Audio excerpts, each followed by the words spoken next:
Entrar agora rapidamente, senador Collor, na área internacional, já que esta comissão é de relações exteriores. Né? É consagrado no mundo, e bastante intensamente, uma diplomacia militar. E muitas vezes, em muitos casos, ela se mostra importante, como, por exemplo, naquela crise com o Paraguai, os canais que se mantiveram foram os canais militares. Nós, em relação ao mundo todo, nós estabelecemos prioridades de vetores de integração militar, dependendo da área. Então, por exemplo, na área dos Estados Unidos, Canadá e Europa, é onde nós buscamos capacitação, nós buscamos tecnologia, buscamos novos processos, novos métodos. Então, é a área de capacitação e integração. Nessa área, nós temos mais alunos, vamos dizer, do que instrutores. Embora tenhamos a quantidade grande de instrutores em algumas escolas dos Estados Unidos. Na América Central, Caribe e México, nós buscamos a cooperação e integração. E buscamos intensificar cada vez mais essa cooperação com os países vizinhos, coerentes com a Estratégia Nacional de Defesa e com a política externa, abandonamos a preocupação de dissuasão com relação aos países vizinhos. Tem sentido eu estar preocupado com um conflito com o Uruguai, não é? Ou com o Paraguai, enfim, absolutamente sem propósito. Na África, cooperação e são oportunidades que se abrem. Temos trabalhado com o MRE, porque os países africanos, muitos, têm demandado a presença de conselheiros militares e equipes de instrução nossa para a estruturação das suas forças e dos seus exércitos.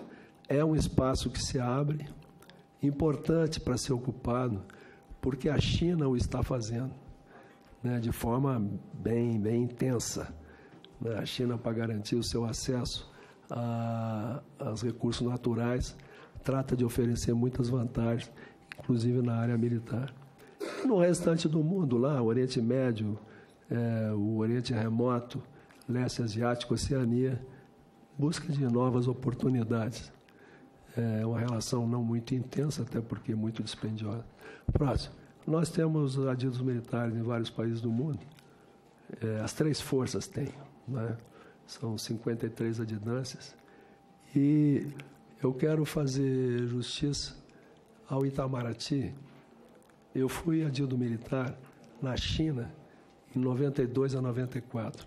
Praticamente, a aditância na embaixada era um escritório anexo assim. De vez em quando o embaixador chamava, enfim. Hoje, o que se verifica é um intenso uso das aditâncias militares por parte dos embaixadores. E temos aqui o nosso embaixador Tabajara, que é o responsável da área de defesa do Itamaraty, e nós estamos com uma integração muito importante. E a projeção, imaginar, por exemplo, a nossa presença na África. Não tem sentido estar as Forças Armadas presentes na África se não estiver sobre o guarda-chuva do Itamaraty também presente as empresas brasileiras. São oportunidades que se abrem. Então, esse processo realmente é importante que seja integrado e nós estamos caminhando aceleradamente para esse ideal. Próximo. Bom, estamos encerrando esse ano a missão no Haiti, em outubro. Foram 13 anos, nós tivemos já o total, né, das três forças, mais de 33 mil militares por lá passaram. Se nós fizermos, eu vou tratar desse assunto aqui delicado, se nós fizermos uma análise, nós chamamos de análise pós-ação, eu acho que o Brasil perdeu oportunidades aqui, senador. Hoje, claro, nessa perspectiva é fácil apontar. Mas nós nunca tivemos a preocupação, por exemplo, senadora Ana Amélia, de trazer haitianos para o Brasil, para se capacitarem nas nossas universidades, para formar uma elite, não é, que estivesse vinculada a nós, por exemplo. A questão, eu acho que as empresas nossas também não atuaram de maneira intensa, de forma que agora, quando sairmos, deixaremos pouco ganho, né? Acho que, além do vínculo afetivo que fica, a população haitiana extremamente reconhecida a nós, tem um carinho por nós enorme, porque a diferença da nossa atuação de força de paz, além daquele sorriso que eu mostrei, é que o nosso soldado de dia está com aquela configuração ali, né? Armado, capacete, e à noite está jogando uma pelada de futebol com os haitianos, né? Então, isso, para um americano, por exemplo, é impensável. Então, isso faz uma diferença enorme. E eles procuram muito vir aqui, estudar quais as razões de sucesso nosso. Não tem como ensinar para eles esse tipo de coisa. Próximo. Deixando o Haiti, a nossa, vamos dizer, vontade, nossa intenção é que a gente seja mandado para alguma outra missão de força de paz, porque realmente é muito vantajoso. Uma força armada não pode passar muito tempo sem ser empregada. E nós tivemos oportunidade de emprego e missão real, trocamos tiros muito intensamente no Haiti, muitas vezes. Quer dizer, os nossos quadros foram testados em situações reais, na sua capacidade de comando, capacidade de liderança. Quando eu falo quadros, são os oficiais e sargentos. Tivemos uma importante projeção internacional. O comando da Força de Paz sempre foi de um general brasileiro. Graças a isso, por exemplo, o general Santos Cruz foi comandar no Congo.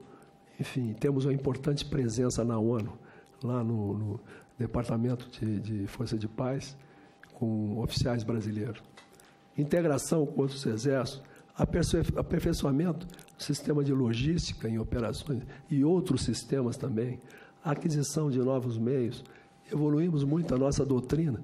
O nosso sucesso aqui, quando empregados, por exemplo, na favela do Alemão, favela da Maré, devemos, em grande parte, ao que nós trouxemos, consolidado, de aprendizado do Haiti. Nós, empregados aqui, aliás, é muito mais confortável e seguro ser empregado fora, porque a ONU estabelece menos restrições ao que nós temos quando empregados no Brasil. Há um problema muito sério, porque nós não temos a proteção jurídica adequada e nessas situações de confronto não é reconhecida a capacidade do direito de defesa de quem está fardado. Então, uma série de coisas que nós precisamos reconsiderar e evoluir. Uma situaçãozinha. Estamos numa viela fazendo um patrulhamento. Divisamos um elemento armado de fuzil, nos olhando. Não podemos fazer nada, até que ele aponte o fuzil para nós para atirar. Então, isso nos coloca, senador, em situação de vulnerabilidade. Tivemos 27 feridos e um morto no emprego lá na favela da Maré. Então, são coisas que a gente precisa rever. E desenvolvimento de liderança. Nós temos agora como perspectiva, próxima, estão sendo estudados pelo Itamaraty e discutido com o Ministério da Defesa possíveis empregos na África, Chipre, Líbano, Centro-Africana, Congo, Saara Ocidental. A mais provável é a República Centro-Africana. Ali já são conflitos um pouco mais complicados, né? E um pouco mais intensos do ponto de vista de conflito. E assim nós temos uma expectativa de, no próximo ano, talvez, nós sermos demandados para um outro emprego de força de paz. Próximo. Bom, falei do Exército, agora eu vou falar um pouquinho do militar. Questão salarial. Esse quadro, ele relaciona à esquerda diversas carreiras de Estado. Em vermelho tem o salário inicial, em azul o salário final, o topo da carreira. O último embaixo são as Forças Armadas. Então, queria mostrar que o nosso salário final de um coronel, ele é, via de regra, menor que o salário inicial de todas as demais carreiras, com exceção de algumas polícias militares. Essa é uma questão que eu tenho que colocar num contexto compreender essa característica essencial que as Forças Armadas têm que ter de coesão, de disciplina e de submissão a toda e qualquer condição de emprego do que for determinado. Para vocês terem uma ideia, nas Olimpíadas, já o Fernando comandava o Rio e foi o coordenador, as polícias e a Força Nacional de Segurança Pública, eles recebiam uma diária de R$550. O nosso pessoal recebia R$30 por dia.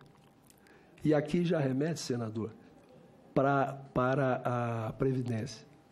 Questão da Previdência. O que me preocupa na Previdência, e os militares não querem ficar fora do esforço para a recuperação da Previdência, não devemos e não podemos ficar fora, somos da mesma sociedade, mas nós entendemos que não podemos ser colocados no regime comum, porque algumas prerrogativas nós não temos, limite de hora de trabalho, hora extra, periculosidade, sindicato, greve, assim por diante.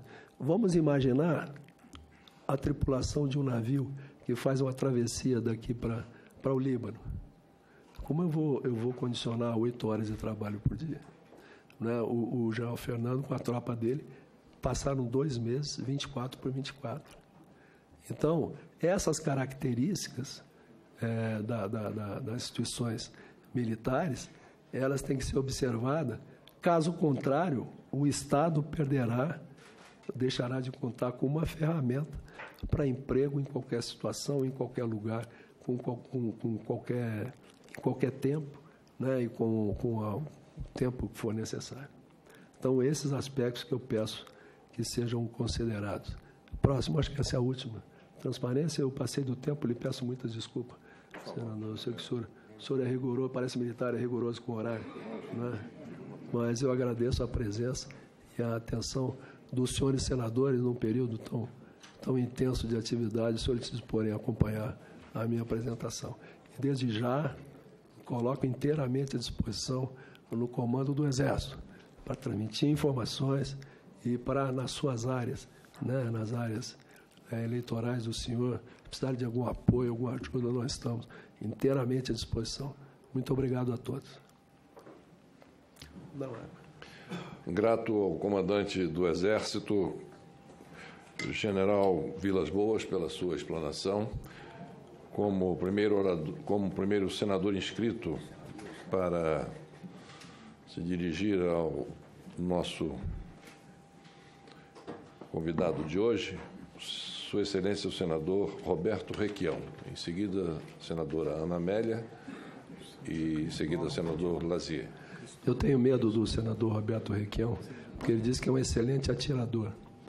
Ele disse uma vez que acerta o olho de um coronel a 1000 metros. Eu espero que o senhor não acerte o olho de um general, viu? Tem a palavra Vossa Excelência, senador Requião.